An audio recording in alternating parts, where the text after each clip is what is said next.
then you can kind of skim through them. No problem. I was wondering if so, well, I mean, I have to find my religious costume. Like if you know, and some shoes to wear, or I just went wear my shoes because I can sort of they're remember. black. I think the Yeah. waffle spaghetti one. And I want to be comfortable. Yeah. I don't think I can wear my boots because, like, all But night I Mhm. need to read on boots, even though it's only 6 to 11. Yeah. Still, Sorry, men are from Yeah. I'm Mars. gonna get my phone and put it and I in. have to walk around, so I don't really want to walk around on cement floor. No. The carpet's not that great either. You do have a broom. I do, but I really can't fly. I just tell people that I can. Gray, yes, gray, yes. Gray, we can't forget I about don't know if they're related. Yeah.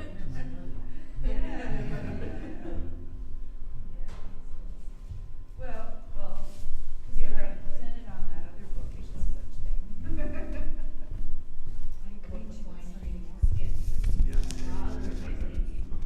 In what sense is it? All right, well, good evening. Welcome to our Paideia group.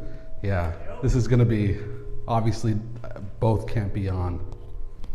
Interesting. So for the live stream, we have a microphone here trying to pick up people. What if they move the microphone down and you're not so close? No, in fact, it would be worse because it's going to be in front of the speakers. So, Maybe just need to turn down the volume? yeah. Want me to go do No, on there.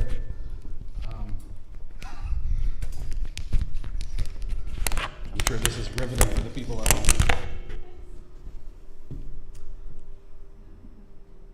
I'm not sure that even works. Because when we the two mics got in front of the speaker last night, then, Justin was getting feedback. Check. it? Yeah. Check 1, 2. So at least it's not interfering anymore. And while Chris is talking, or whoever else is speaking tonight, I will adjust as we can. Okay, so, all right, it is interfering a little bit. Move that back a bit. Then you can step back. That's a right? good point. Yeah. Is that okay? That sounds better. It's better. I'll lower it a bit in a minute. All right. Well, again, welcome to our Paideia group. It's a Greek. Paideia is a Greek word. Basically means education. And I actually want to just share a few minutes. So I know Chris is talking tonight. Joanne, are you also speaking tonight? No, that's not tonight. So Chris, you're going to have lots of time to share your thoughts. Matthew is not feeling very well, so he's probably watching online now. I'll check in a minute. But so I wanted to, again, speak about that word Paideia. If you just look up the word Paideia on Wikipedia, you get lots of good information about it.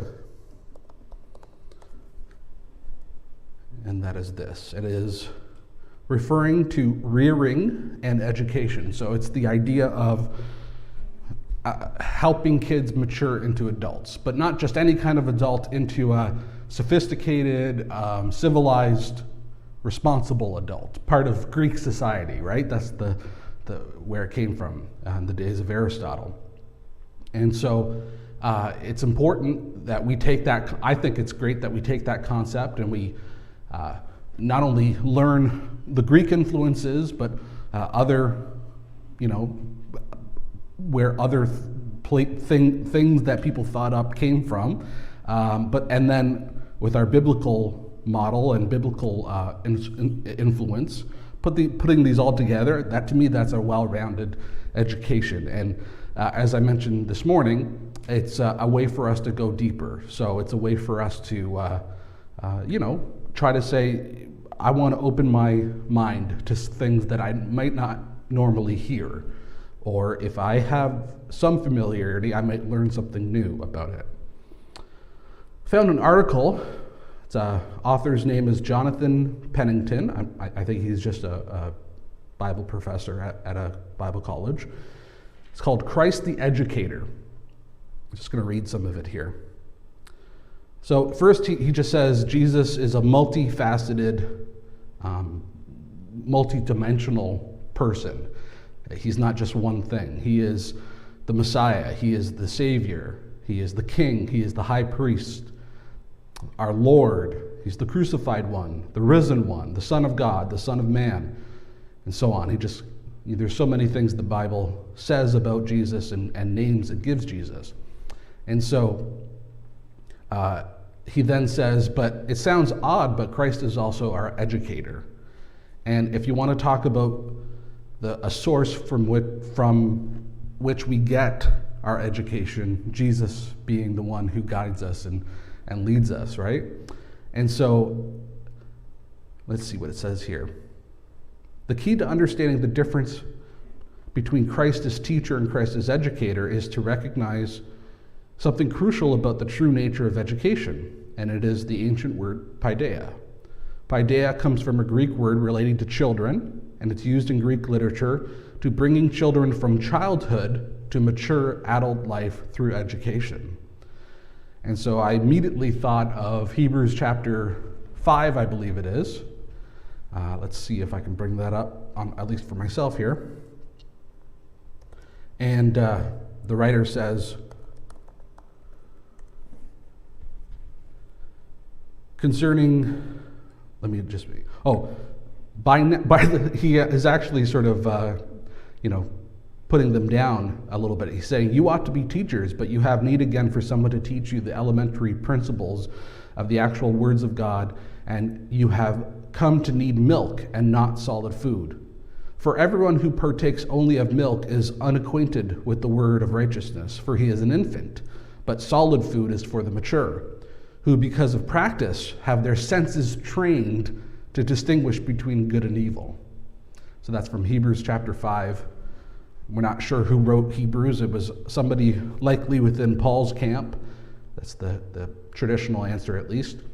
But the idea here is that we are to all be striving for maturity, but it's a special kind of maturity. It's not just becoming knowledgeable about anything and everything, although that's fine, but it's to be able to distinguish between good and evil, to have our senses trained, it says. And we are to partake of the solid food rather than milk. In other words, we should be advancing, growing. So that's another reason why we have this group. I think it's part of what this group is for, is to help us all become more well-rounded, right? Dan, Yeah. what's the difference then you said between educator and teacher? Educator is about paideia. Yeah, I think. Training children for maturity. What's the difference between teacher? I think a teacher presents information, whereas somebody who is educating you in the way he's using it here is somebody who walks alongside of you and guides you. So there's the Greek word pedagogue, and that's the person who would actually walk alongside the Greek children to get them to their educator. And so Paul uses that as a metaphor for the law. He says the law is your pedagogue leading you to Jesus.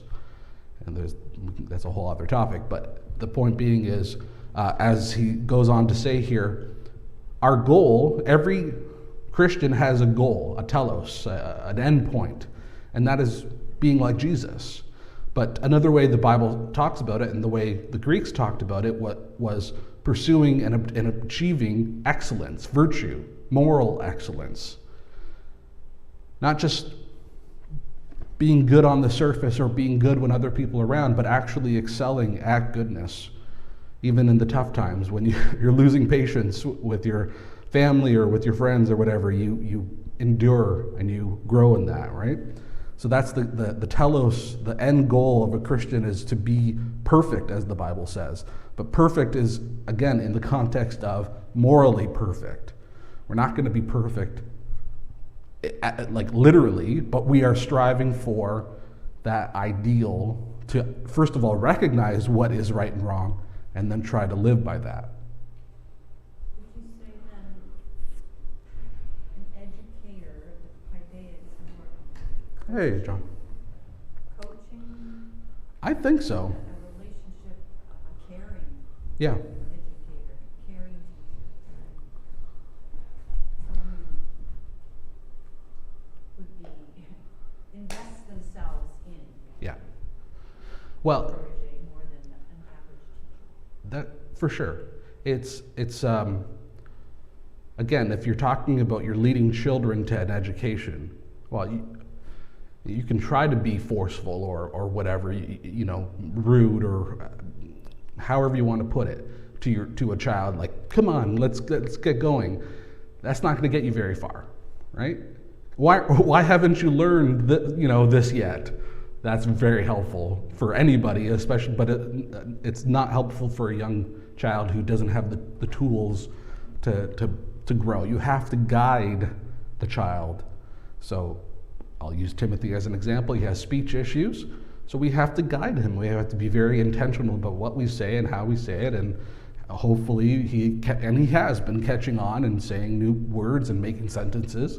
So it's been great. But that's because we try to understand him and try to understand his emotions and so on. So Jesus is not just our Lord telling us what to do. He is as this is saying, our educator. He is the one employing Paideia, or helping us to achieve Paideia. Is Paideia a noun or a verb? You know what I mean? Like, we want to be educated. There's education, but we want to be educated, and we want to be educating people too. So we learn all that from Jesus in terms of he shows us the model, and then we try to live it out with others. Okay. Well, any other thoughts about that, or any other scripture that comes to mind? Wow. We've been sort of bumping Chris. At least last week we bumped him to this week, so it's only fair that we give you plenty of time. Yeah.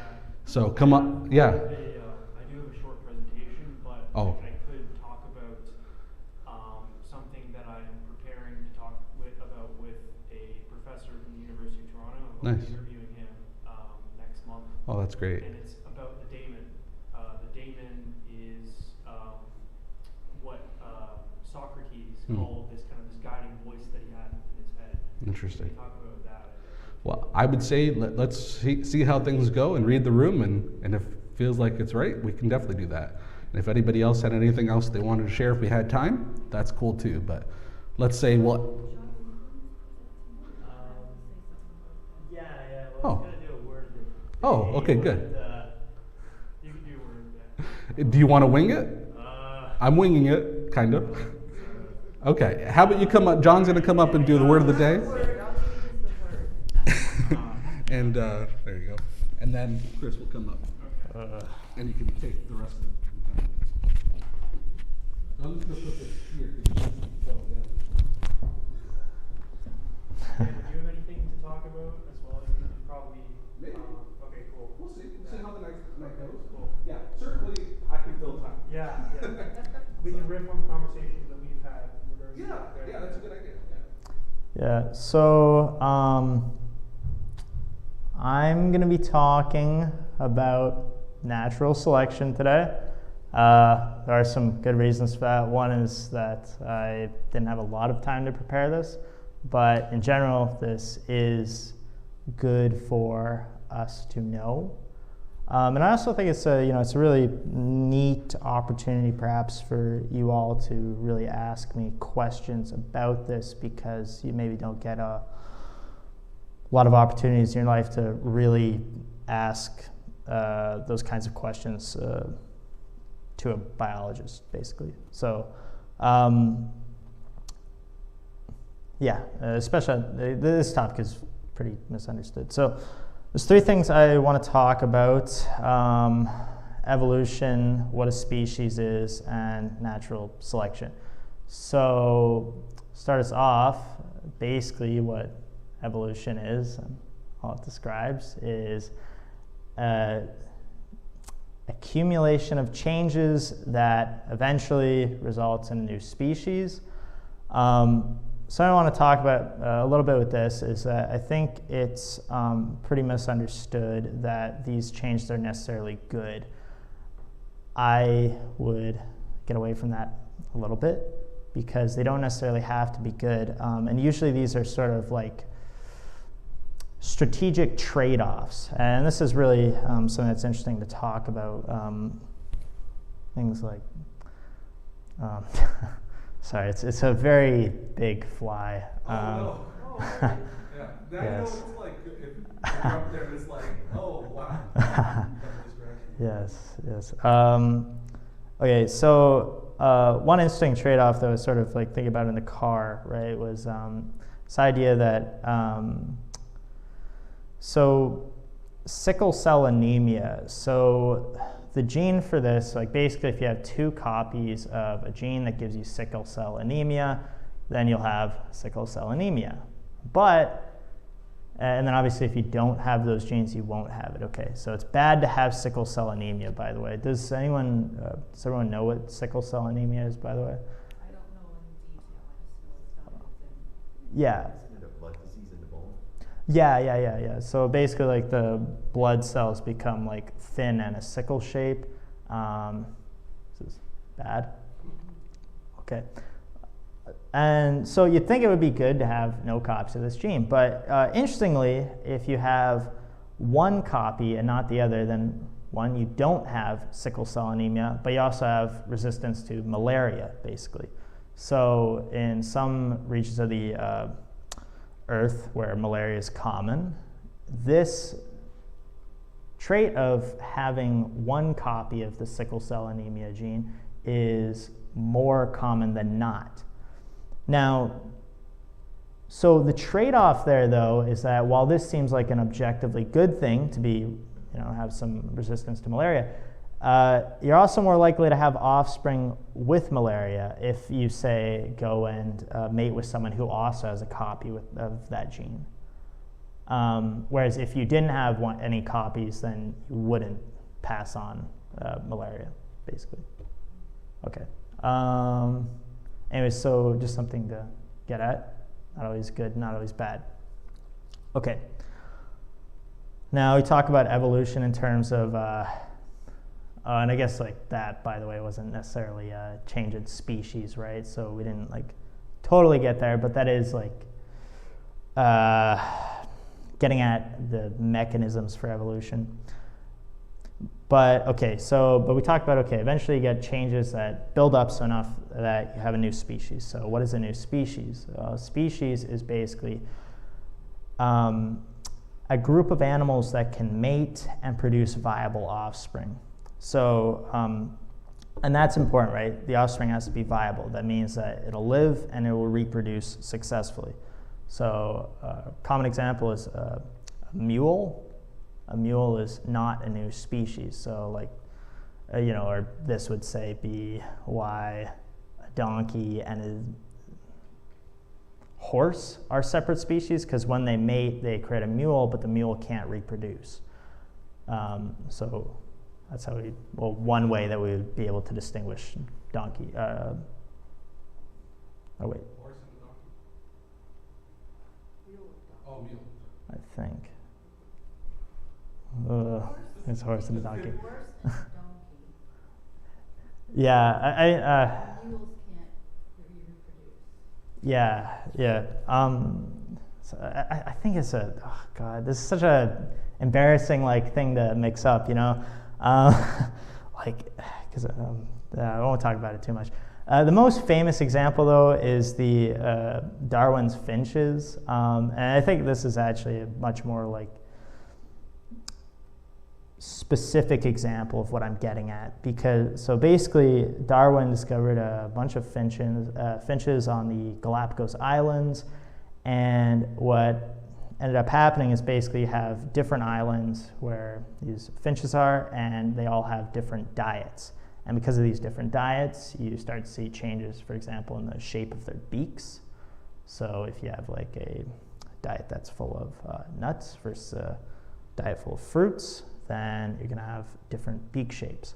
And yeah. Anyways, very interesting that these changes are enough to eventually result in separate species. So if you mated these finches, they wouldn't produce viable offspring. Okay.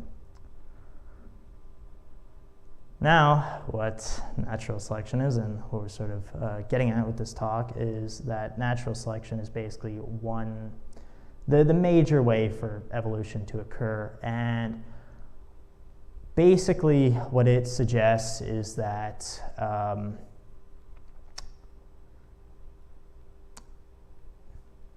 members of a species with more adaptive traits, or traits that have better adapted to their environment, will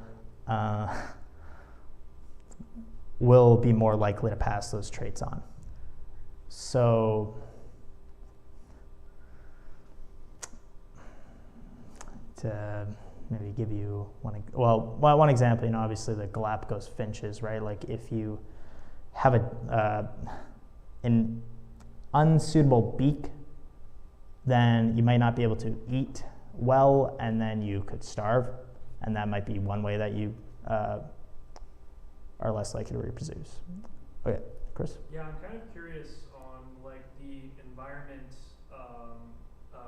by gene interactions that are going on. So for example, like I just thought of polar bears.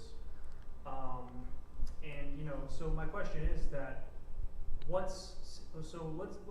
is making the polar bears' fur grow? Is it the fact that they are is it the fact that it's the environment that's doing that? In other words, is it the cold that's making their fur grow, or is it the fact that that the ones who survived had some genes that had some had a disposition to grow fur, and over time you had more fur that kept on growing from those genes that say had the seed to grow fur? Yeah, okay, yeah, that's a really good question. So as for like individual examples of genes, I probably can't say, but to give you some perspective on that, some genes are obviously just inherited and like static traits, and then others can be modified by the environment, like you suggested, and some specific examples of that. Okay, some genes can be temperature sensitive. And what's interesting about that too is, basically what you'll have different traits, or basically looking at the same characteristic, but with a different expression in the summer versus the winter, for example. I think polar bears, though, always have hair, right? So it's there was no mammals that. So for example, you have black bears that will grow in wilderness areas that are not as cold as the Antarctic, and they'll have fur as well. They're not hairless, right? But their fur is of course different. I'm not sure if polar bear fur is more thick or something to give them more protection from the cold. It may not be, but. Okay. I was just asking about the environment versus gene interaction. Is polar bear fur more thick than black bear fur? I don't think so. Oh, okay. I was just saying, like, it could be a possibility. I could look at the facts. Probably look at the facts to see that. Yeah. Yeah. I have no idea how to answer that. Sorry. More soft. Right. Yeah. So I guess that kind of a funny question. Like, so if we just dropped a black bear into like the Antarctic, like, you think that it would be fine? It's funny. This really seems like a question like suitable for like the Joe Rogan show. I like maybe it'll be fine. Though, like, it might not, like, because the thing is, like, it's not just going to be, say, like, the traits surrounding the fur. It could also be a difference, and again, I'm not, like, totally sure, because I'm not. Okay, to not even dwell on just, like, the facts of, like, the polar bears here, like, I guess my question was originally, how much of the environment is influencing the way in which traits are, I guess, being, I'm not sure, like, I guess, like, gene activation. Okay. Versus, like, the fact that those organisms are the ones that have survived from the past, right? So, if you know what I'm saying. I think I do. Let me just kind of like repeat the question, I guess. You're basically asking like, how much does the environment get involved with like gene expression, basically? And the other thing is though is that the fact that like the organisms that have survived have had the traits and the genes that have kind of worked for their survival. So they're just they're the ones who have survived, right? So that doesn't even really play into the fact that like there could be other ways that were better to adapt to the environment, but they were just the fact that they were the ones who had the bare minimum to survive. Yeah, well, not just just to kind of interject a little bit, not just like to survive, but really like to get at the idea of Darwinian fitness is really about how likely are you to reproduce. Yeah. So that's why, for example, like traits that have nothing to really do with survival, like say a peacock's feathers and their extravagant display.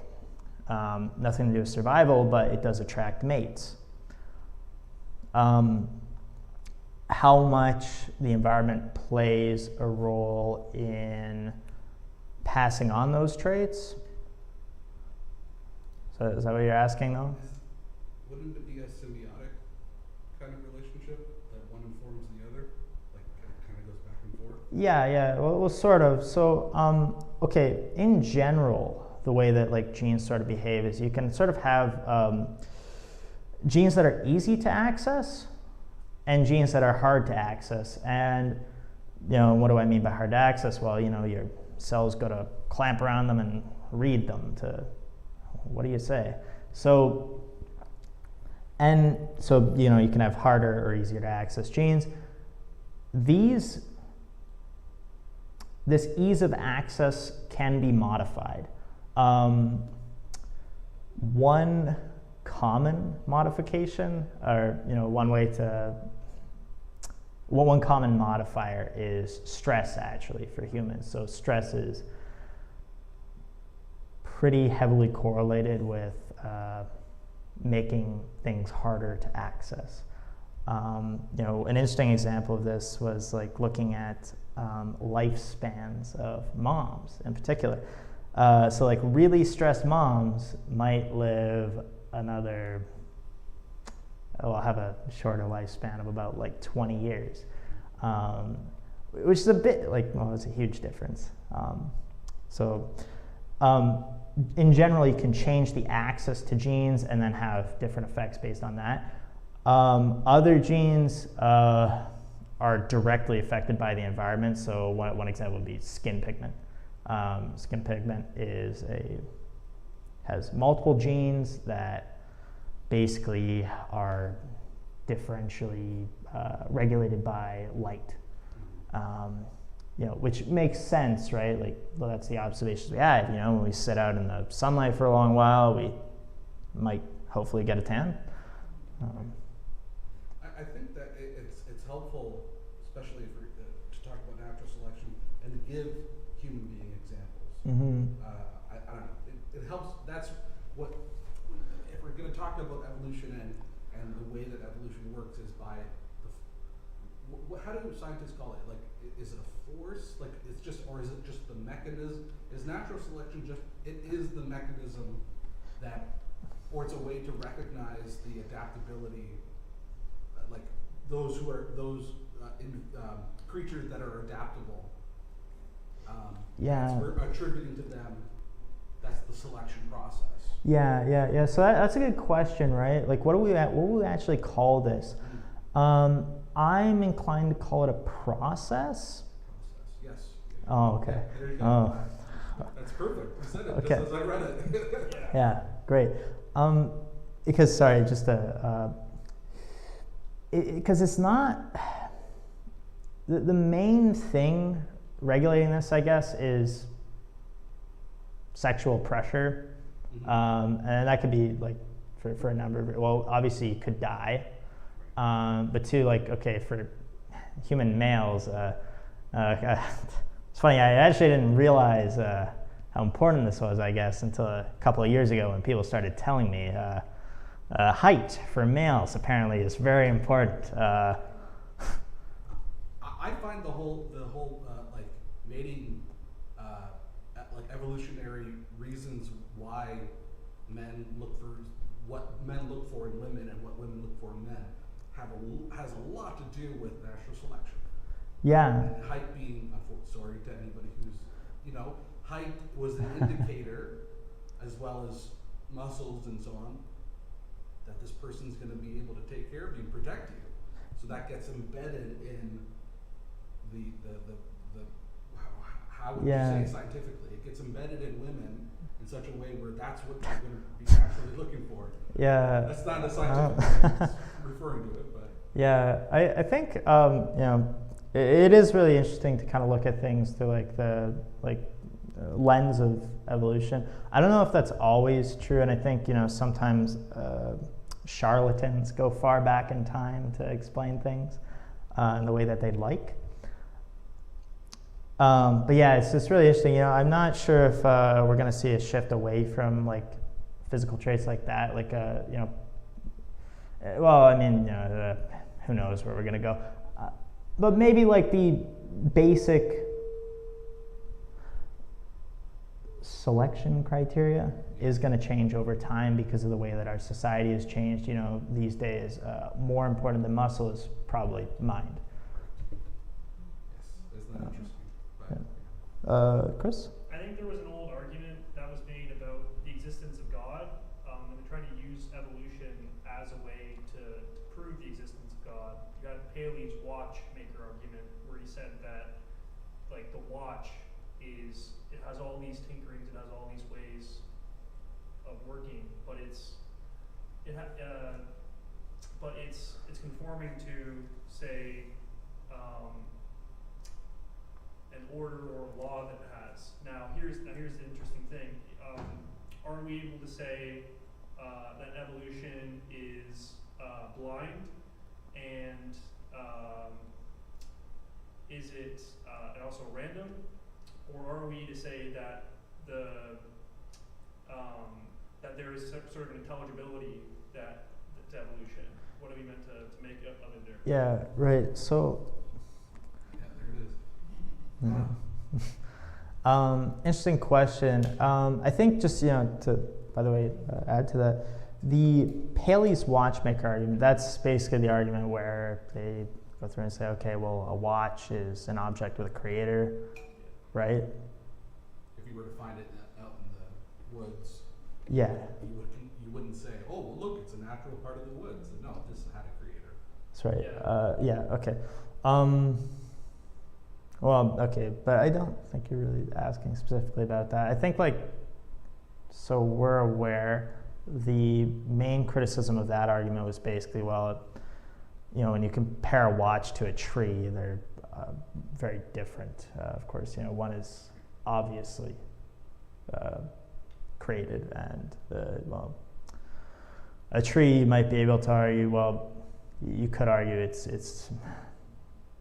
it maybe occurred by natural processes, or at least there's no clear intervention. Let's say that. Yeah. If I may, my understanding of that argument, the watchmaker argument, is my understanding of the criticism is we only attribute a creator to the watch because we know that watches have creators, and we are simply we are only extrapolating or assuming that everything else that doesn't have a creator, a human creator, must have some kind of creator, because the things that we have and use have creators. So it's not just like most arguments for theism. It's not a perfectly logical slam dunk. I would hope it would get us to think, and I would say be open to the possibility that that which we call natural could have had a creator. Yeah. And so good, by the way, extrapolating on the answer. I think it's important to note as well that, the criticism for the watchmaker argument does not say, there definitely is not a creator. It's just saying, okay, well, look, we can't look at these two things and then say, well, one was created because the other was created. just putting doubt to that claim. With that said, to kind of answer the other part of your question, I think, I don't know if I said this specifically, but I've definitely said it to Matt, and me and Matt have talked about this a lot. Science doesn't answer questions of metaphysics, only questions about the world,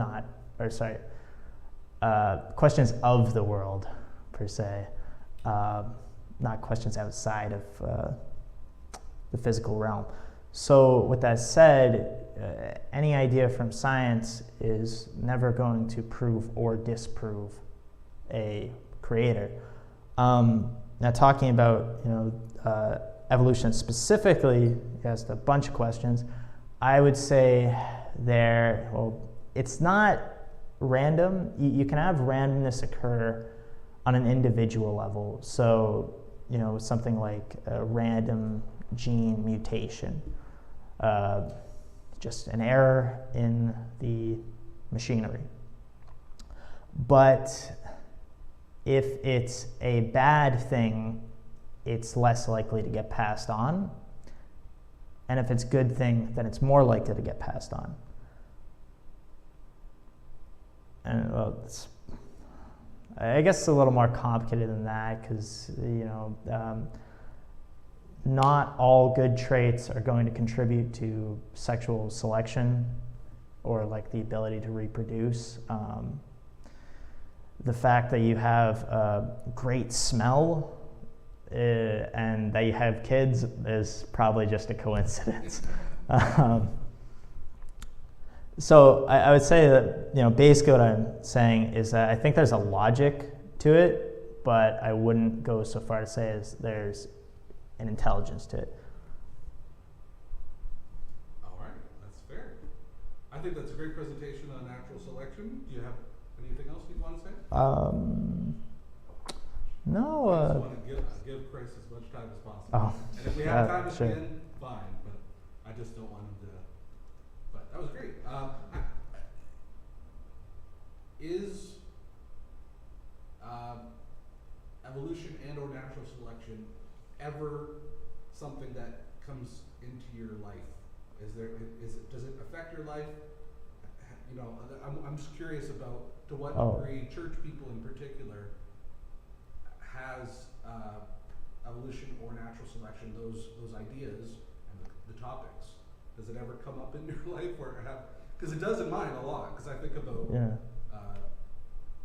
how people have gotten to where we are, what caused that. So I'm not so interested in like how species formed, but how human beings have progressed and the evolutionary reasons why. Yeah. So I open it up to the floor if there are any thoughts. If not, that's okay. Lynn. I'm not sure, but it could just be because I'm old. But when we were Don't say little, that. I'm older than you.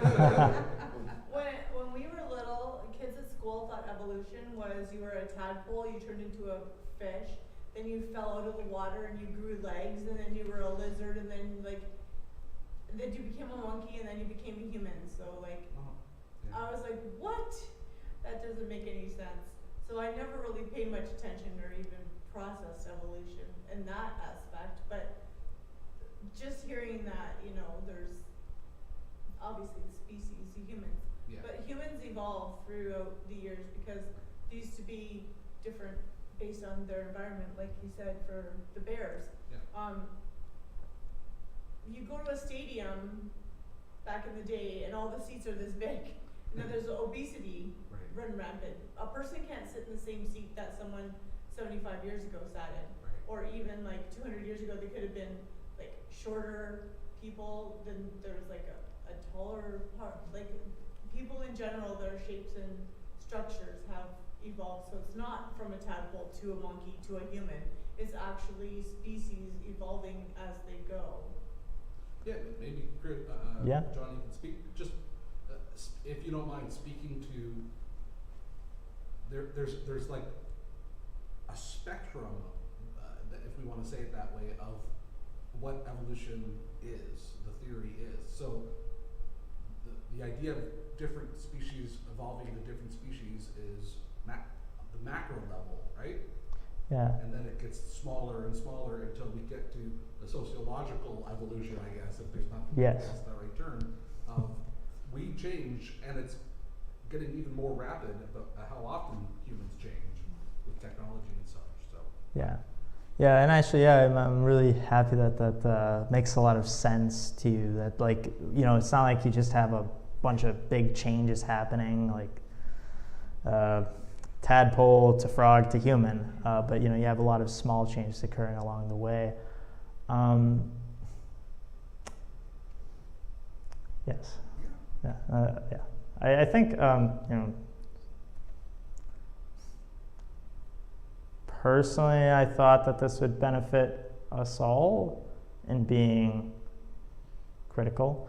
Some of us are going to go off sooner or later to challenge these ideas, and other people are going to, well, and some of us are also going to be challenged by these ideas. You don't want to be like Kent Hovind. who just assumes That a human came from a rock, right. and he doesn't believe that. Yeah. Years ago, I loved Kent Hovind, and then I sort of just learned more. You know. Yeah. He does. I mean, sometimes, just from a criticism perspective, it is hard to criticize the accepted theory. Sometimes, or at least parts of it. And so, okay, I give it to him, somebody like him, who is willing to think outside the box. Now, he's coming from a very specific fundamentalist perspective, which I don't subscribe to or advocate for. But at least he says, for example, we don't see a species turning into another species, right? And correct me if I'm wrong, the reason why we wouldn't see that is because it requires a long time. Yeah. And So multiple that. changes, as you said. Yeah, we can experience though, like, because the thing is, certain species reproduce much faster than humans, particularly when we're looking at bacteria. Yeah. So we can observe sort of not evolution occurring in humans on a macro scale, but in more simple organisms like E. coli. And then, like, other than that, like some of the evidence for that are these things called transitional forms. So the most famous one, I think, is Tiktaalik rosy, and that's basically a fish with legs that you see. Right. Yeah.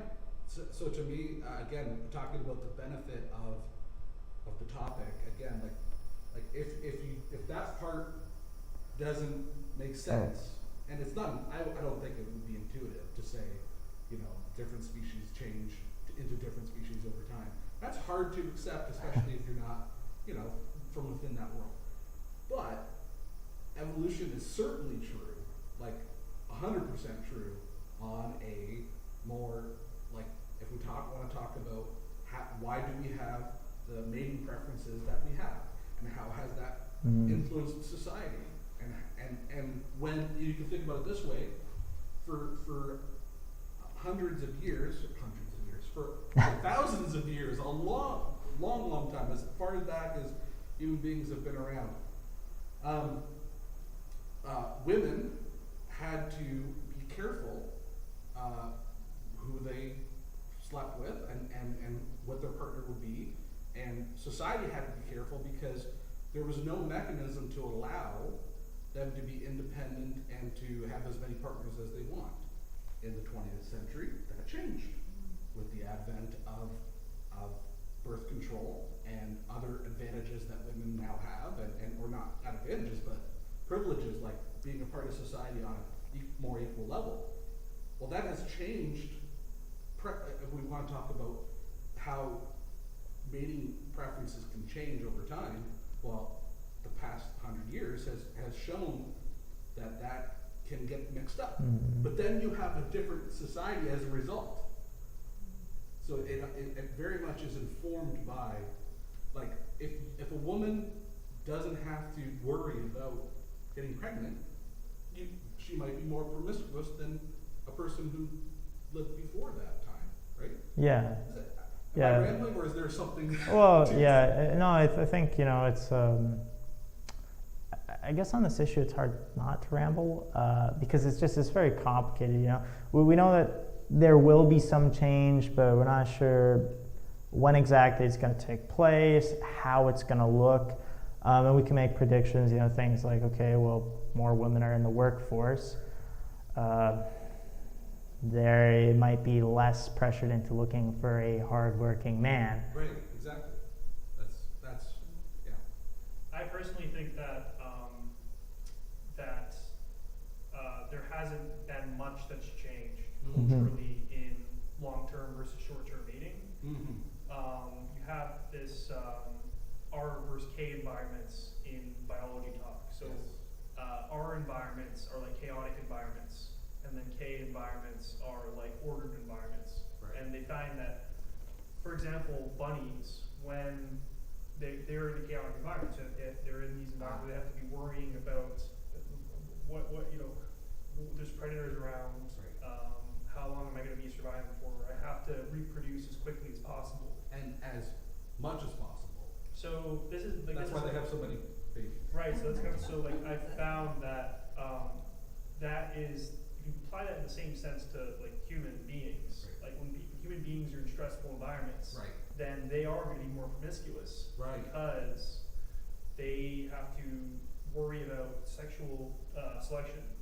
But when you're in more ordered environments, you don't have then more stable environments. You don't have to then kind of be worrying about mate preferences, and you can see that on a micro scale, and like people who are stable versus people who are in unstable environments, like in their households and things like that. That's a great point. Yeah, people who are in broken homes, or however you want to put it. Yeah. And it's not a death sentence. It's not like it's destiny, but it just, we're talking about on an average, like the odds are somebody growing up in a broken home or whatever will have a more chaotic way of living life, if you want to put it that way. Yeah, and that may like and they may be more kind of I want to say like tainted, like in, to bring a little religion in here, like I guess like it kind of screws up their minds in a way. They'll and I'm saying this with like empathy, because I find this to apply to forms of my life as well, that you will then be more inclined to perversiveness. Right. Right. Yeah, that's a good point. That's a whole topic in well, maybe Yeah, that's what we'll do after your presentation. There's a lot of There's things time. we could talk There's about. time. Yeah. But we should hand it over to Chris. Yeah. All right. Good. Thank you, Thanks, John. Good stuff. Yep. Awesome. Okay.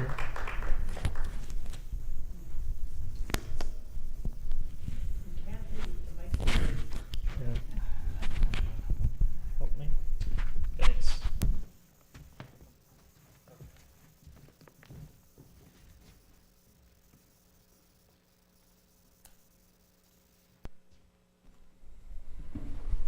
Okay, thanks everyone for attending the talk again.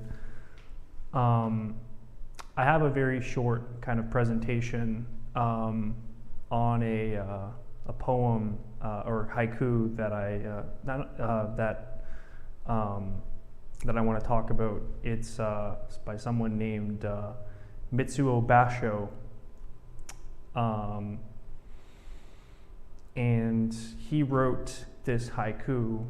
And it goes the following. It is lightning flashes close by my face, the pampas grass. Basho, before this haiku, he explains that he was kind of wandering in this pasture in the middle of the night, and this is a true story, that it kind of, this lightning flash kind of hit, and it really deeply impacted him, and he went to write a haiku about it. You can go to the next slide, Dan. Yeah, no worries. But before he wrote the haiku, he prefaces the haiku, and he refers to something that's in the Buddhist tradition called death's head contemplation. Death's head contemplation is this kind of thought experiment that people have always done, where they think about a skull kind of lying in a pasture. In this scenario, the experiment is thinking about a skull on a pillow. So I'll just read this real quick. In the house of Hanmu Shum, on the wall of his no stage, there hangs a painting, a tableau of skeletons with flutes and hand drums. Truth to tell, can the face of life be anything other than just this? And that ancient tale about the man who used a skull for a pillow and ended up unable to distinguish dream from reality. That too tells us something about life. And from this piece of writing, he then writes, lightning flashes close by my face, the pampas grass.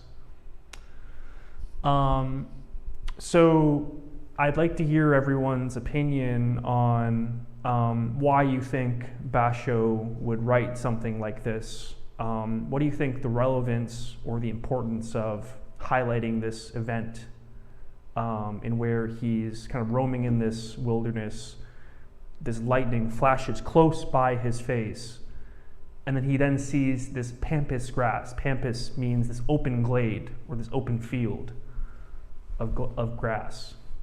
And how do you think that would relate to what he prefaces the haiku with, in talking about these skeletons that are playing with these drums in this kind of like temple, and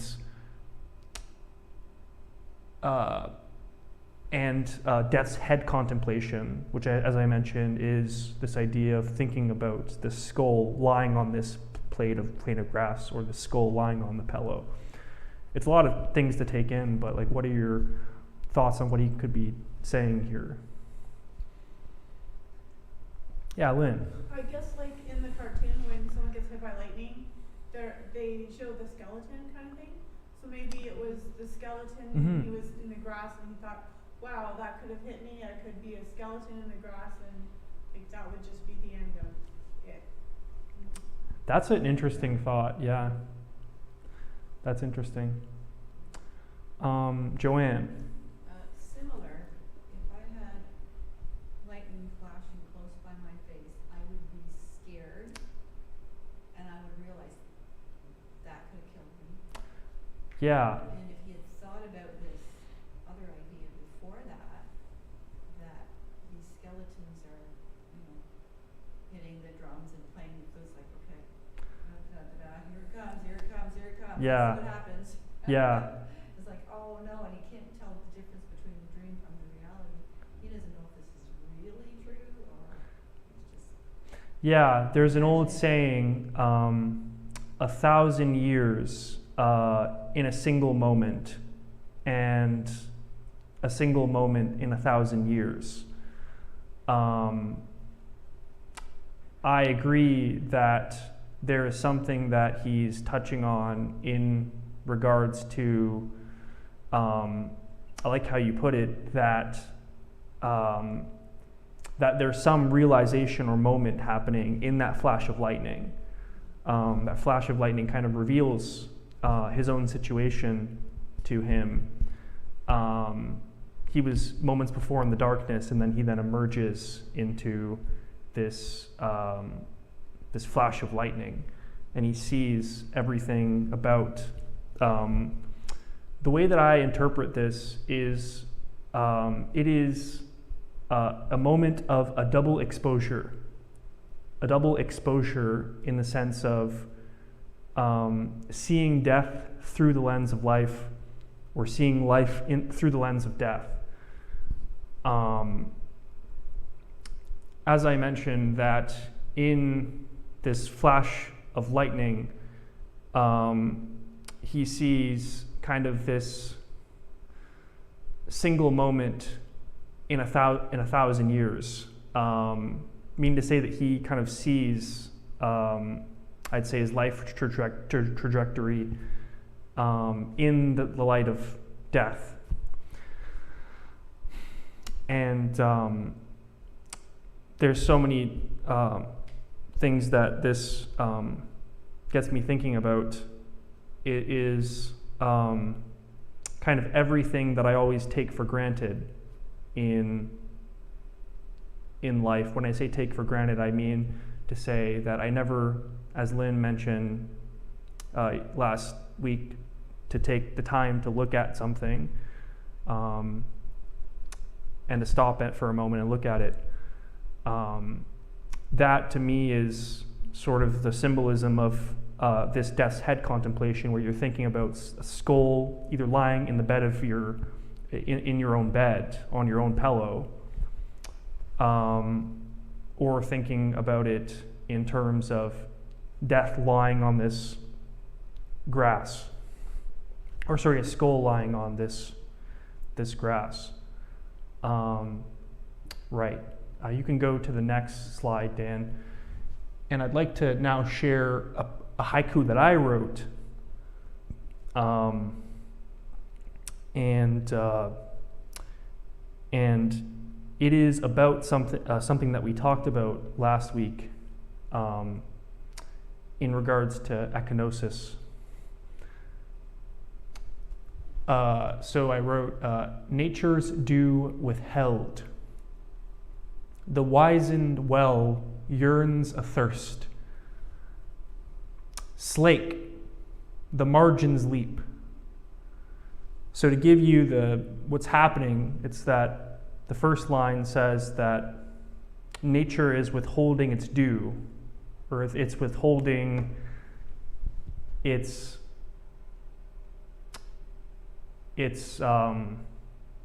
rain or its water, something like that. The next line says that there's this old well, and the old well is yearning. It sits there athirst, or it's yearning to be supplicated with water. And the third line says slake. So slake means to be kind of enormously or grandiosely filled up with water, or to be rehydrated. To slake your thirst is how we say it. And then says the margins leap. The margins would be this well. The sides of the well kind of jump up for joy.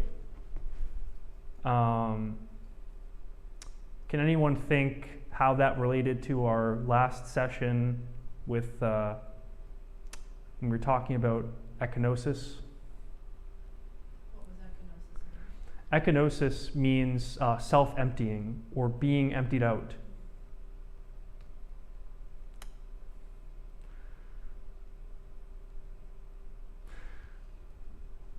Make the connection.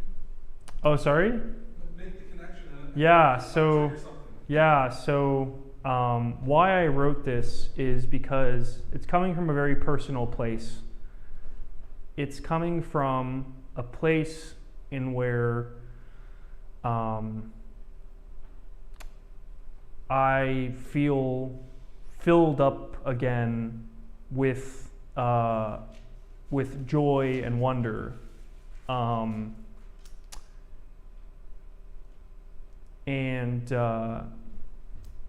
how that relates to echinosis is because that is when you self-empty, then as we mentioned last time, that you're also getting filled up. In the words of Meister Eckhart, you are Gelassenheited, or you are kind of filled with God. Yeah. Right. Yeah. So that you wrote this in order to speak to the emptiness that you were feeling. Yeah, right. But then being filled. Yeah, that's an interesting thing because self-emptying here doesn't mean feeling empty, That's fair. but it means, I guess, emptying out that emptiness itself, Yes, if that makes sense. it does. Um, If you liken yourself to some sort of container of liquid, mhm. and you are empty, well, it's almost as if you say, well, I don't even want this bucket anymore, this container. I That- want a whole new one, and I want God to fill it. Yeah, right. That's an interesting thing because that that ties into the Buddhist notion of letting go of desire. That it seems as though that desire, when you get a proper stance on what desire is, then you no longer even want that thing that you once wanted, which was to be in the state of desire. When you kind of empty that or let go of that, then you no longer need something like that because it no longer has priority, or it. I think we've hit upon something pretty profound. Yeah, yeah. Can you elaborate on that, or just even repeat it? Yeah. So, Desire. when we kind of think about our desire, the desires that we have, desires in the light of,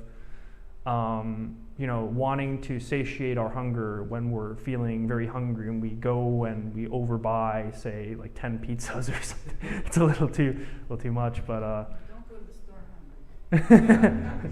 yeah. Or we spend too much money on something and we then regret it or something. We then come to realize that kind of the very state of being in that desire no longer holds sway. A beautiful way of saying it, holds sway in the sense of that it is something that is worth the trouble that we were having within that desire.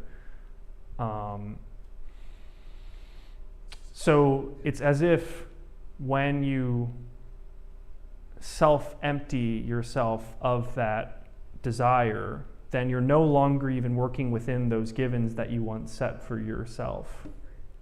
It's as if you're transcending that desire. Right.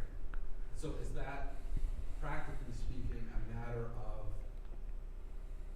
to put it in Christian terms, to go to God in prayer and to appeal to Him? Appeal. To ask Him to say, I don't even want to be in the position or in the mindset of desiring these things anymore. I want what you want from me. And then going from there. Yeah. Is that the process that you should go through to get to the self-emptying state? Like, is there a way to do it other than that? Like, it's a choice, right? Mm-hmm. Like, how do you practically Practically speaking, how do you self-empty? Yeah. It starts by thinking about, to me, not sure if I want to go down this route, but it to me starts with thinking about what is being, or like what does it mean to be.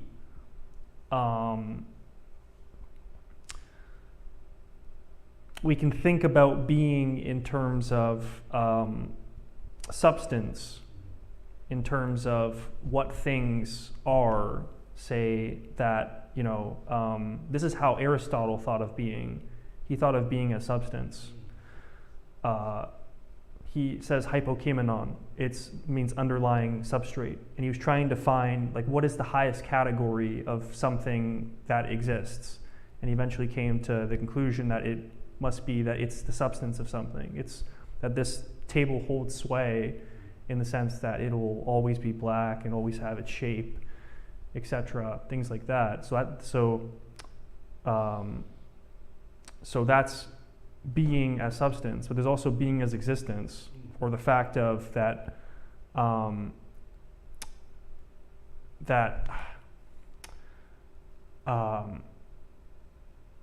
there's also something other than just that substance. So here's how that relates to what you just said with self-emptying. It's that desire to me is thinking about the world in terms of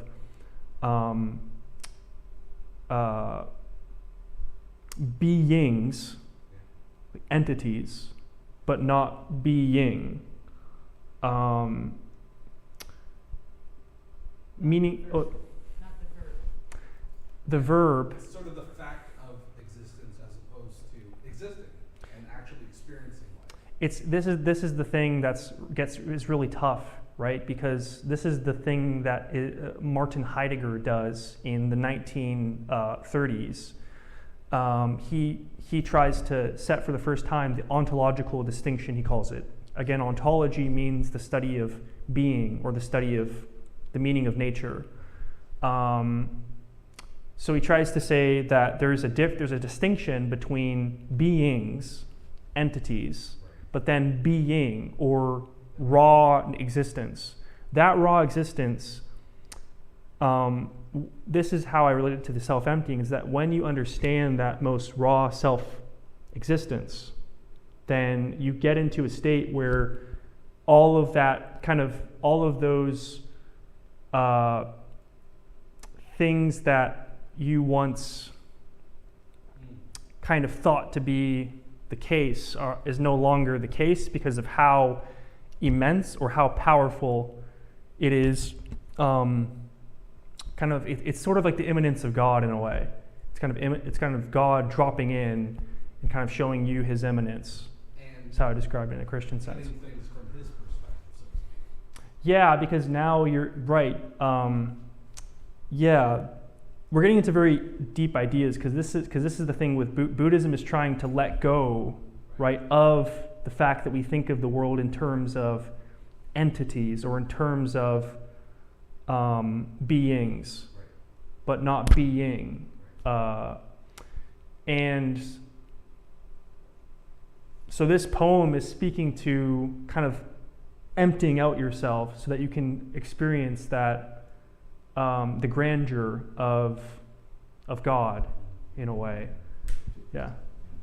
But just like the poem, it needs hope, right? Like the Yeah, one yeah. yearns a thirst, it is yearning still for that dew. Yeah, it's It hasn't yearning. come yet, but the marks leap for the hope of. Yeah, they leap, right. Right. I missed actually what you said about, what is the word slake? Slake means to be rehydrated. Oh. Or it means to, it's kind of like we say slake your thirst, right? To slake your thirst is like, right? Satiate your thirst, right? So in this poem is the person, the character, perspective, being satiated, and that's why there's joy? Or is it what John said, that it's like, and you trust that it's going to come? Yeah, that's a really interesting question. I think I asked you this question a very long time ago. I was asking like when God kind of comes down to help you in times of suffering and need, how does that look like? Is it you kind of reaching out and asking for Him to help you, and then you magically feel as if you do get kind of helped? I was trying to ask about the psychology of that, and what I'm really trying to say with being self-emptied here is the fact that it's as if you're kind of the things that you once understood about the world kind of are dropped, or they're kind of leveled, or they no longer matter because you see kind of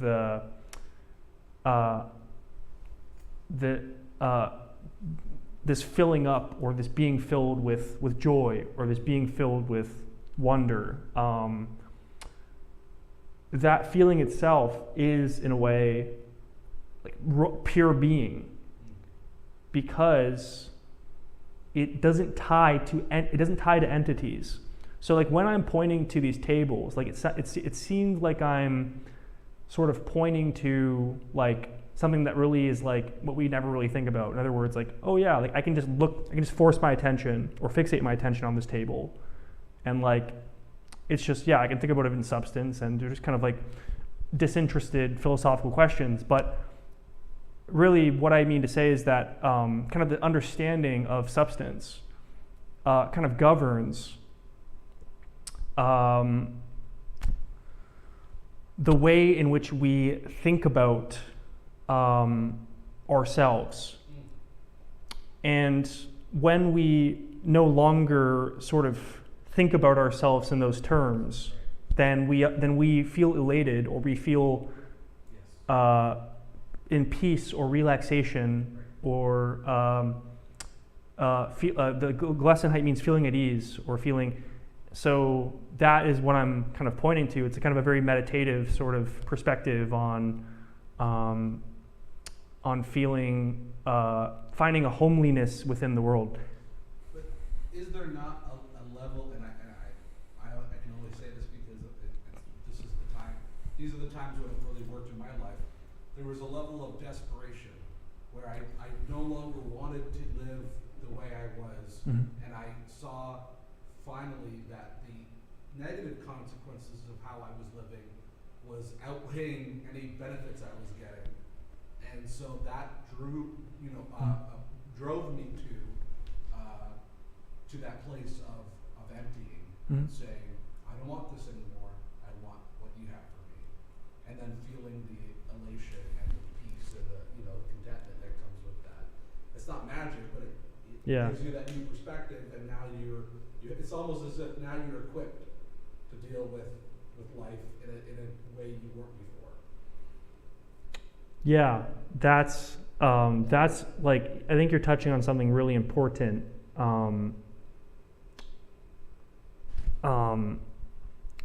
See, what phenomenology is trying to do is it's trying to reduce, or it's trying to bracket kind of the conditions of how something comes into its own appearance for you. That's kind of the whole point of phenomenology. Thinking about this in phenomenological terms, it's really tough because I understand phenomenologically that feeling of reaching out, or that feeling of kind of laying bare an opening for God to kind of swoop down and whoosh over you and lend yourself and appeal yourself to Him, right? So like, I understand that phenomenologically, Right. but I don't understand the help, or how that help comes into. Is it not? It helps because, again, it gives you not only some positive emotions of feeling finally that you are no longer bound to what you were doing, whatever Yeah. plans you had. Like again, that doesn't mean you couldn't choose to do those things, or that you might not be swayed to do those things again. But you're no longer bound. The Bible uses that language of you're no longer bound to sin. Yeah. But you are now bound to Christ, who gives you, I think, motivation. Because again, it's like you're now seeing things from a new perspective for the first time, and you have the ability to say, the easiest option would be to do what I used to do. But the more enlightened option is to go this path, the better path. To just be open. Yeah. You're now open to what you wouldn't have been open to before. Yes. And you don't know what that is, but you know it's gotta be better Mm-hmm. than it was before. Yeah, right. That is totally the feeling that comes out of it. And then when something good comes, it just happens right away, or it takes a while, or you look back and say, wow. Yeah. You see it as God Yeah. That had to be God. I never realized it at the time, or you see it after, many instances of this happening. It's like, is this God? Yeah, right. Yeah. Is this you, God? Yeah. Or is this my imagination? But nonetheless, there's that openness of, and if it is God, and even the idea that it could be, is, wow. Yeah. A great big God is dealing with little tiny me. Yeah, exactly. Right. He cares. Yeah. I would even say that like based upon what Joanne just said, like anything that is not bent towards sin, like if you're anything that gets you out of the lifestyle and the habit of sinning and gets you on the path of righteousness, that is God in your life. Like that, Yeah. like you can just trust that is God in your life. It might not be supernatural or miraculous, but it's something that is, and to again, just to speak to where does the help come from? Where does the power or the motivation or energy come from? I think there's moments in time when you feel more empowered than at other times, and you just sort of have to go with the flow. Like there's a reason why there's the idea of the spirit moves in mysterious ways or whatever. Mhm. Like I don't know how is that even based on a verse, or is it just Not a really. U2 song? Not really. No. Don't think so. But like that's why you have church, and why being a Christian is called being a disciple. It's a discipline. It's an education. It's moving. It's going to Jesus for education, going to your brothers and sisters in Christianity, in Christian faith, to help you. You'll have good times. You'll have bad times. Like there is no great, like as much as we want there to be a great solution to our problems, Yeah. and to our bad habits, Yeah. it's kind of like what we were told about our live streaming. There is no magical solution. You just got to check everything. Yeah. I think it's a very stoic way of seeing it, Sean. Yeah. Yeah. It's almost like, I don't want to go off the wall here, but it's like that painting where Jesus is knocking on the door and the person has the handle on the inside and he has a choice. So God has given us a choice. We have a choice to either follow him or not. Yeah. Right? So if we open that door, well, first, before opening that door, there's a sense of hope within the person, and that hope is the bridge. It was what I think, anyways, is opening that door, and once you open that door and allow that to come in, then that hope becomes filled with Yeah. reality, I guess. Yeah. I think you or like, With true life. Or true life, yeah. Like what life the fountain of should life, be, right? Yeah. As opposed to what life can be or is. Yeah. Like we're speaking. I'm always trying to be aware of this group and the members in it. We're speaking both.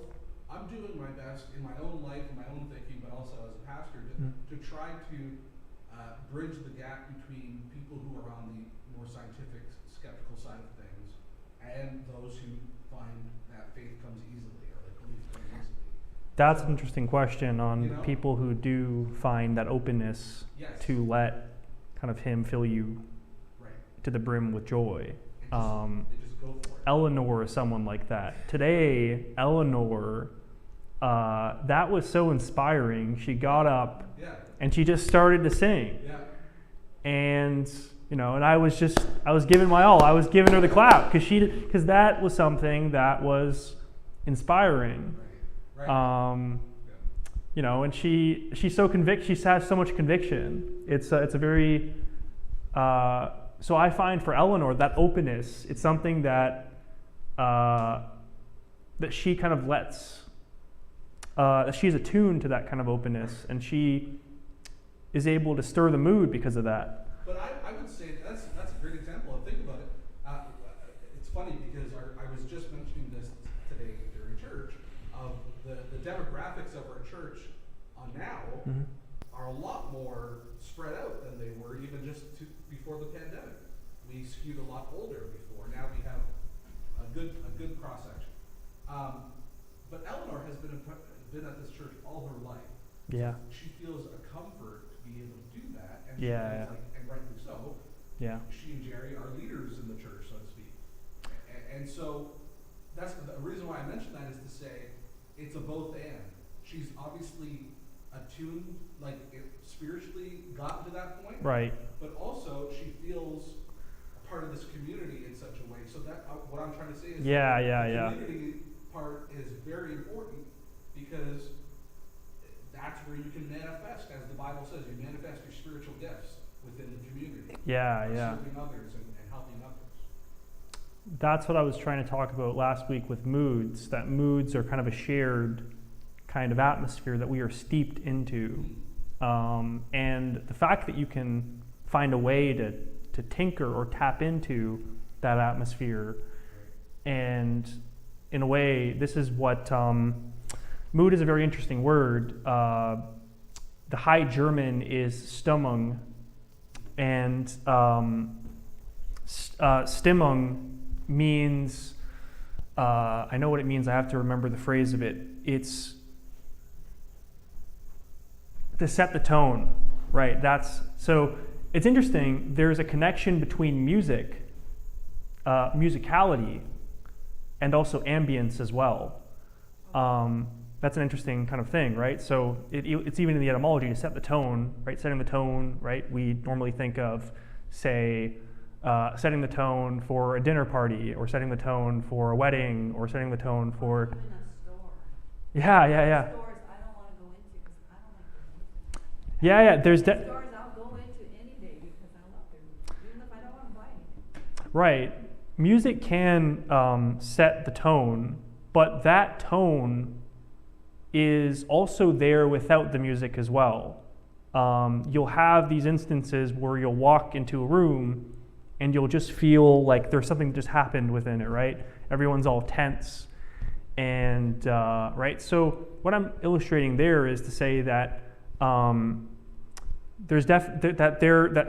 mood has an association or connection with music, because it's trying to say something deep about, first off, what music is, as you illustrated, Joanne, with how music will kind of steer you away going into the store, but also the fact that even without that music itself, there's also something to do with the what moods are, which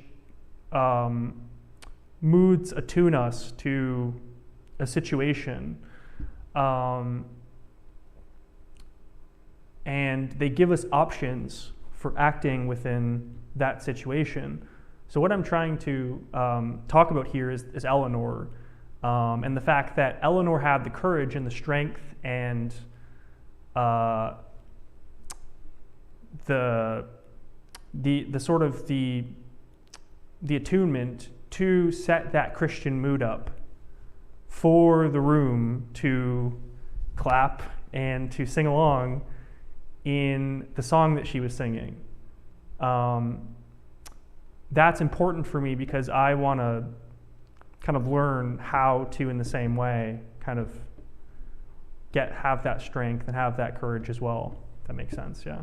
So you're saying to create a certain mood on purpose. So yes, and this is the thing about doing something on purpose or doing something intentionally. It's the fact that we presuppose or we take for granted the notion of what it means to do something intentionally.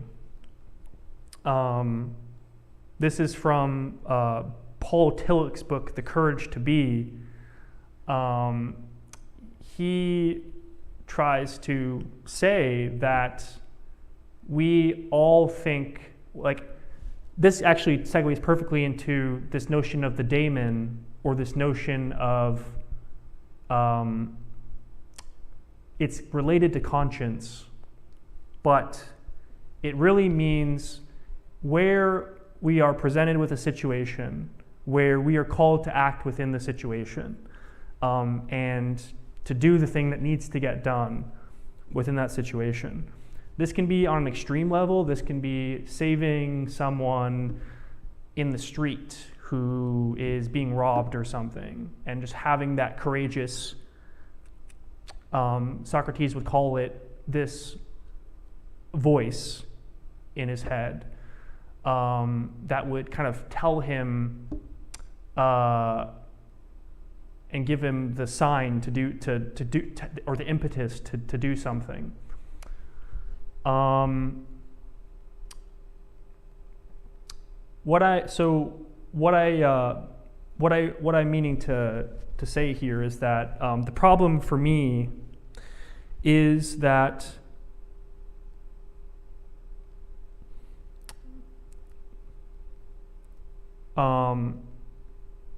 I've found that when I try to be intentional, when I try to force myself, this is a great word, to force yourself to do something. This can be in times of, as Joanne was mentioning some weeks ago about refraining yourself from doing an action, like eating the potato chips at night, even when you don't want to, but but you just can't help yourself. So it has to do with refraining from action, stopping yourself from action, but also forcing yourself to do an action that you don't want to do as well, like waking up at 4 a.m. in the morning to go to the gym. Is something that I've been trying to get control of over my life. So I'm bringing in a lot of notions here. One is control over an action that I take, which is autonomy. It's being an autonomous actor or an autonomous agent that intentionally sets up things that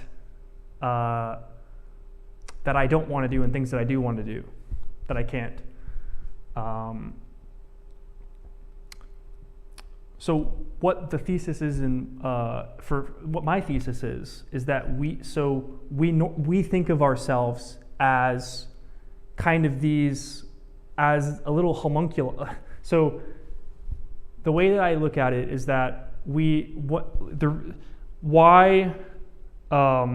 well, first off, I think that there's a problem with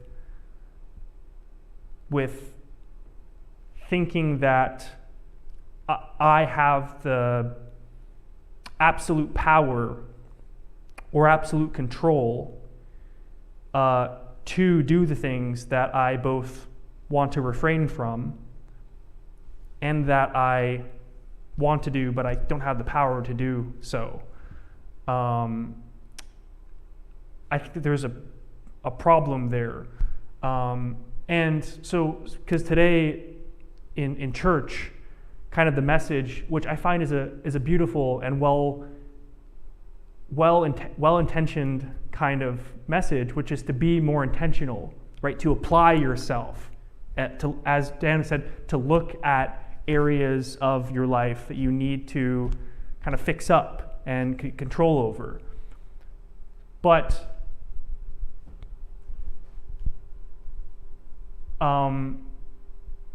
for me, the problem is that I have incredible, and I have attention deficit disorder, so ADHD, and it really kind of messes me up sometimes. So it could just be a me kind of thing. But I find myself to have incredibly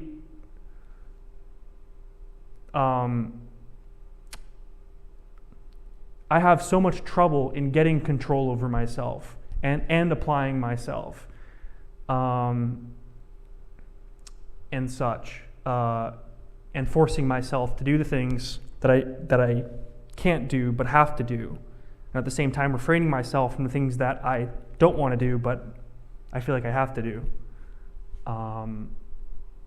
So then the question then becomes, well, how do we find, this is what Kant kind of asks.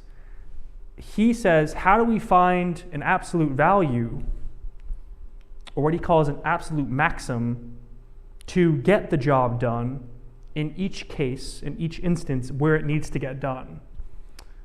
He says that is what reason is. reason is that ability to decide, right? Decision's an interesting word. It's decision. D means to cut, and then D means away, and then decision means to cut. Why I bring that up is because the whole thing with Immanuel Kant, he's this 18th century philosopher, he asks about something called the thing in itself, which is the what he calls the noumenon, and then the appearances of something, which he calls the phenomenon. This sounds so I'm going to try to connect this, right? Because this is a very deep issue, right? So to him, the thing in itself, or the noumenon, is in those times where, let's do a concrete example, I try to refrain myself from eating the potato chips, right? But I can't help myself and I go to eat them, right? What happens is that as I'm refraining myself from eating the potato chips, there's this moment, or there's this gap between the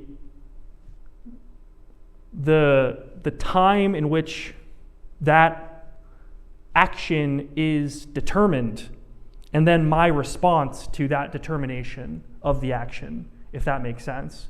Split second. Yeah, it's a split second. So it's totally a split second. But when I say gap here, what I'm meaning to actually highlight is the fact that this is very, very insanely deep. It's the fact that, this is the magnitude of Kant's thinking, it's the fact that this gap that happens between my decision, between the determination of that action, let's say in the brain signals, and then my response to the act, to either not being able to inhibit myself and just doing the action, or not being able to do something and fleeing from that action, that there is a gap between the thing that I can't see, which is what Kant thinks is reason, in other words, not working in that scenario, and then what I do see, which is my own action. So I'll try to repeat this because this is very crucial, this is important. Kant is trying to ask, how do I understand that split second, that split moment in where that determination and that action are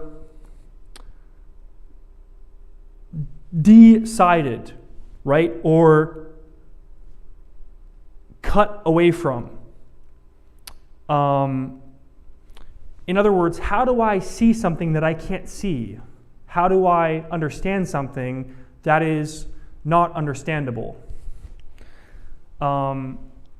This, to Kant, is the thing in itself. But he says that if we understand this distinction, then we can then, not as if the world is predetermined, but that rather we can garner up the free will to say that this is what reason is. It's the fact that I can't see what the thing is. And he tries to then make what he calls absolute maxims, or self-legislating kind of self-law-giving guidelines to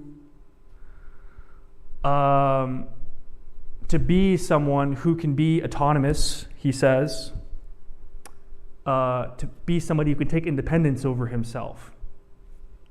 Sean? I think there's one word in that is fear. Yeah. I think it's fear that really is in the middle of that, right? It's like, I think fear holds a lot of things back, is when you know, like for example, you know you got to do something. Yeah. And you're almost there to do it, but the fear plays in the subconscious and it just kind of takes over, right? And then that whole vision of what you want to do is kind of gone. Yeah. Yeah, for sure. Fear and also anxiety. Fear of a failure, for example, or anything like that, right? So, yeah. not meeting Yeah, right. I think that's a huge thing. I think if people overcome that kind of obstacle, Right. and be intentional, like you were saying, just be intentional and try to force yourself to kind of visualize fear and throw it away and go for the goal. Right. So what I was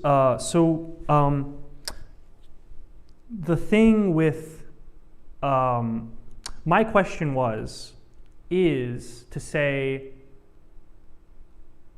how I started off by asking how are we able to find an absolute value or an absolute way of living, a maxim, in where I can always, these scenarios can always be robust. In other words, that these scenarios where I am in fear of something and I can't do something, that I am able to find a way to do it.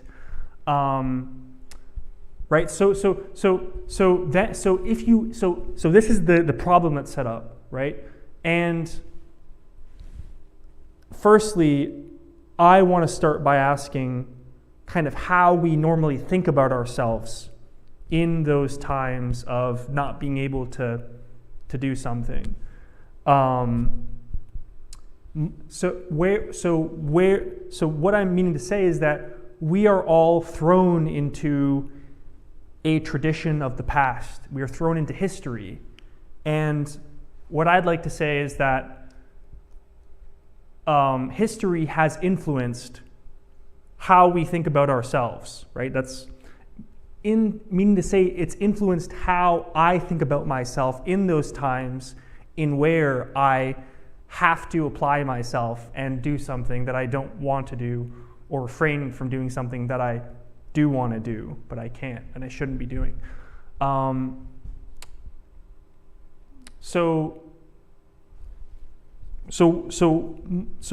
problem is that I think that for me, I normally think about myself as this rational agent, as someone who's able to give himself his own and provide himself his own laws in those scenarios.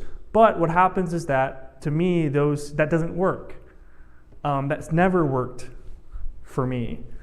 And this is what. So I was trying to say with Immanuel Kant is that Immanuel Kant has conditioned an understanding of ourselves in where we are rational agents in those scenarios, who give themselves lay down their own laws for themselves. But the problem is that, for me, that doesn't. We have to find a new way of understanding ourselves in those scenarios where we're not rational agents that are giving ourselves our own laws. That a good way to think about it is to think about it in terms of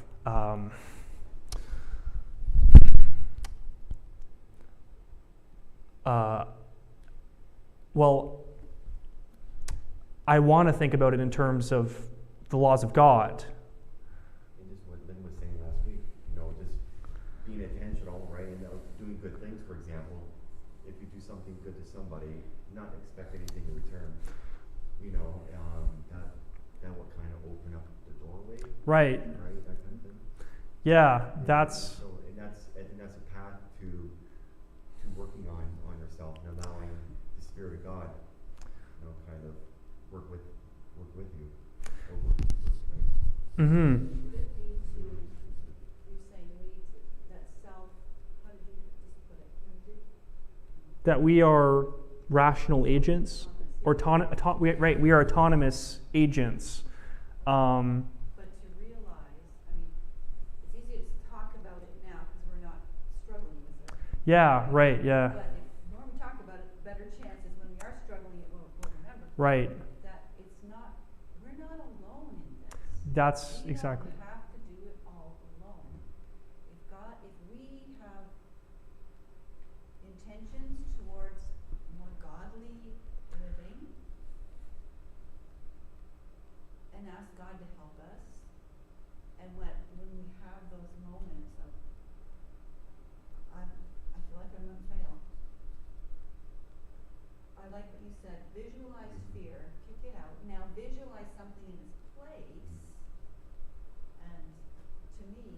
visualizing, this is kind of a Star Trek thing, but you know, God is, he's right here. Mhm.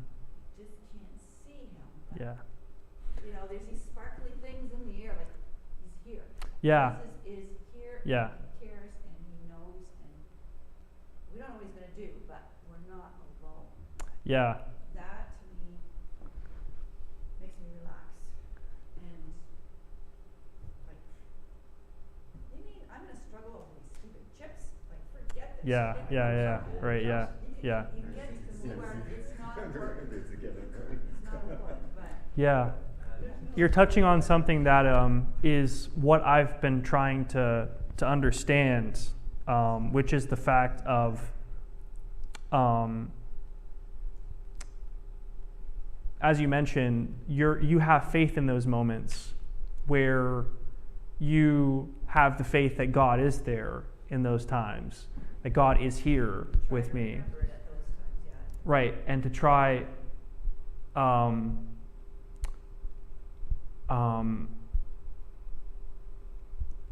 right, and that is something that I've been trying to understand as of late. It's probably the ease or I mean, I don't remember it most of the time either. I'm Yeah. talking like I do, but that's what I would like to remember all the time when I'm having an issue. But I was raised in a family that believed in God. It was an automatic, and I've never doubted that there is a God. But not everybody's raised with that, and when you have your formative years, you really don't know. It's harder. It's gotta be harder. So, I mean, cut yourself some slack and say, I'm doing the best I can. Mm-hmm. Ask God to help you, show himself to you more, and if it's any consolation, you're young and I'm older, and I just have more experiences of Mm-hmm. seeing him work in my life. Mm-hmm. Sometimes, most of the time after the fact, I do remember them. Right. So, it's just, when you get more of those under your belt, it sticks more. Yeah. Well, it's quarter after, guys, but excellent talk, excellent discussion. I want to encourage, again, Chris in particular, but any of us who are trying to wrestle with our faith, wrestle with the idea of faith or what that means for us. Again, I think you found the right church, because I'm trying to find the balance between the psychological and scientific perspective, but also what the Bible has to say and how that relates to the spiritual side of things. So, what we're trying for, and this is a great discussion to help us move forward on that journey. Yeah. All right. Well, thanks everyone, and thanks everyone for watching on the live stream. We'll see you again next week. Thanks, everyone. Thanks, Chris. That was great. Yeah. Yeah, that went fast. Yeah. It's just, goes back to what you're saying, playing with the part, to, back and forward, kind of gives you the strength and courage to, how to kind of,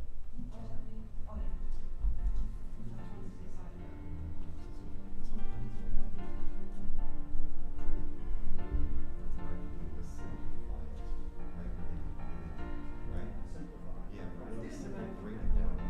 Jesus on one side of the door, and the doorknob's not on this side. Oh, that's right. Yeah. So, he'll always be there if you ask. Right. So, just keep asking. If you have to ask his name, you have to ask his name.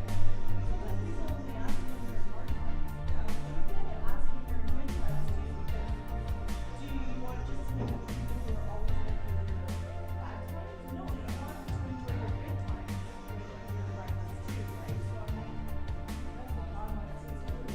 Everything. There could be a mystery. I'll see it. And I kind of grew up in Yeah, or, you know, I'm sure. Yeah. my journey. Bad times come. And those bad times, you don't have to really embrace those bad times.